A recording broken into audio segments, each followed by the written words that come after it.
আমার নাম আবির। আমি কুষ্টিয়ার এক ছোট্ট গ্রাম ঘোকসাতে থাকি। ইন্টার প্রথম বর্ষে পড়ি। আমি খুব সাধারণ একটি ছেলে ছিলাম। বড় কোনো স্বপ্ন ছিল না আমার।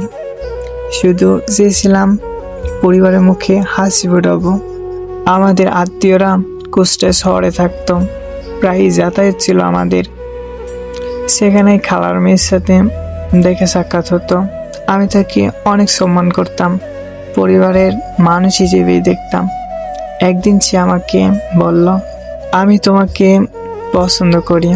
আমি অবাক হয়ে গেছিলাম। আমি বললাম, আমি এখন এসব নিয়ে ভাবতে চাই না।